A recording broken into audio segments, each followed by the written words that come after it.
Hi guys, this is Arius Sews. If you're interested in learning how to make this jacket, let's go.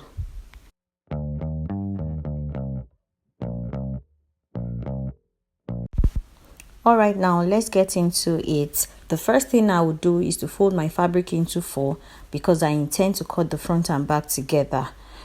How wide you want it to be is you're going to take your measurement from the middle of your shoulder to wherever you want it to stop on your arm. Mine is about 20 something inches, 26 inches.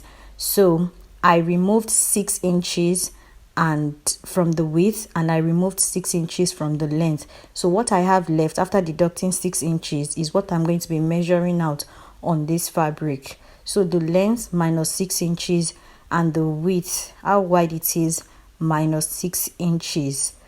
I just added 0.5 to be able to use that to join it to the plain fabric. I hope you understand that. Just watch what I'm doing, you'll be able to fully understand. Right now, for the neck width, I measured 3 inches, and for the neck depth, I measured 1.5. This is the neck for the back, and then I just joined that together. For the front now, I'm going to be removing 2 inches from the center front. So I marked 8 inches for the neckline, the neck depth, and then from the 8 inches I'm marking 2. I'm going to be cutting these 2 inches out because the collar I want is also 2 inches. So I just want to cut this out so that the collar just makes up for that.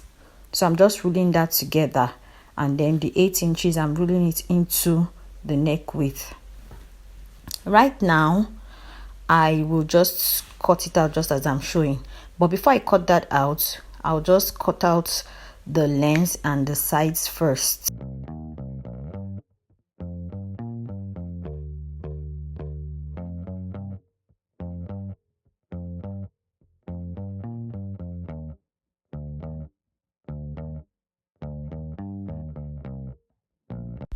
After I'm done with that, now it's time to cut out the back neck.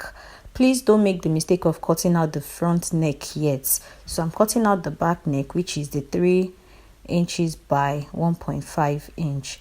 I'm just going to notch that point so that when I open it up, I'm sure that I'm folding it exactly at the center.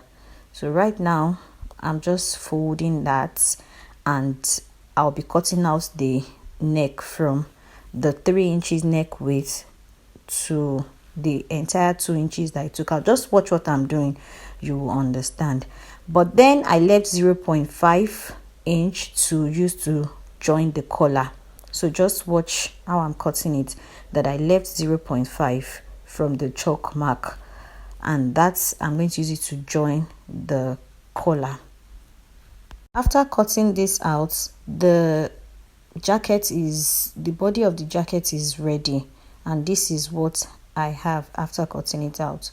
So the next thing I want to do now is to move to the black fabric. I used chinos for this black fabric. So for the pockets, I used 9 inches for the length and 9.5 inches for the width. And then for the sides, I used 7.5 inches. For the base as well, I used 7.5 inches, 6 inches for the main design, 0.5 to join it to the main kimono, and 1 inch to turn the rough edges. I hope you understand that. If you just watch what I'm doing, you fully understand. Then this is the collar. I used 5 inches. By the time I fold 0.5 inches on both sides and fold it into 2, I will have 2 inches, which is exactly what I need. Just watch how I'm folding it. That's how I'm going to be folding it. I'll still show you what I come up with after I've ironed this. So this is basically all about the black fabric that I'm going to be mixing with it. So here I've already ironed the collar 0.5 on both sides, and I've folded it into 2. So I'm just going to place the ankara like so, and place the other side of the collar on it and sew round, just like I've demonstrated right there. So yes, after that, let me just show you how the pocket is going to be. I've folded the pockets 0.5 on all sides, and I've already sewn it on the upper parts. So here I'll just show you how the pocket is going to be placed. So from the shoulder I marked 18 inches down, and then from where the collar stops, from where the black collar stops, I marked 2 inches. So on that point is where the pocket is going to sit. Just watch as I mark it. It's very simple and very easy. 18 inches from the shoulder and 2 inches from where the collar stops on the Ankara, or maybe where it starts.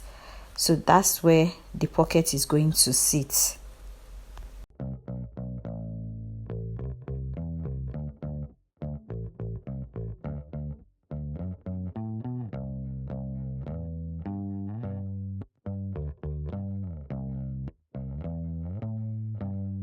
So you can go ahead to just pin this down to make sure that it's stable and it's easy to work with. Please be careful to pin down on only the front piece and not mistakenly pin the back piece. So it's just to pin this down. And now for the sides. I just picked one of the sides and I'm just going to pick it with the Ankara, the right side facing the right side, and then I'll just sew that all around from the bottom rather to the other side. And I'm going to repeat the same thing for both sides, and I will show you what that looks like once I'm done. Here I'm just using my finger to show you how the pocket should be sewn down after the top has already been turned by 1 inch. Here I've finished sewing and I've top stitched on the Ankara. Here's what it looks like both on the outside, and this is what it also looks like on the inside. It's so neat. Now I want to sew the base on the kimono, but on the 2 sides of the kimono I've already sewn the rough edges by 1 inch. So I'm just going to loosen that out a little bit so that I can sew the base to it, and by the time I'm done it will just flow. And then for the center, which is where the collar is, I've already folded the edge of the fabric that I'm using and used my hemming gum to glue it together so that the rough edge is not showing. And I'm going to fold it on the center just like what I'm doing in the video. Please just watch, you will understand. I'm going to put it like that and just sew all the way to the other edge. That way it's going to be seamless. So this is it when I was done sewing. Look at what it looks like. I'm just showing you what the inside looks like and what the outside looks like. See how it flows seamlessly. The next thing I want to do now is just to fold the edge. Just fold the edge for the front, fold the edge for the back. After folding the edge, that's like the base, then I'm going to just sew the sides. I'm just going to finish the sides of the kimono. I've opened it already, and so I'm just going to finish it. It's just going to flow from the top all the way down.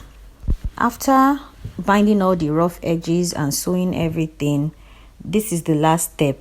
So I measured 12 inches from the shoulder of the kimono. You can use like 10 inches, depends on what you're comfortable with. So that's just where the sleeves are going to be. It's like a butterfly design, so that means it's going to be sewn at the sides. So from that 12 inches that I marked, I just ran a stitch down all the way down to where the Ankara stopped. That means the parts that's the base where the black fabric is remained open just up until where the Ankara stops. That's where I stopped the stitch. After I did that, the kimono was basically done, and this is what it looks like when I was done. Thank you for watching this. I hope you found it useful. God bless you. Bye.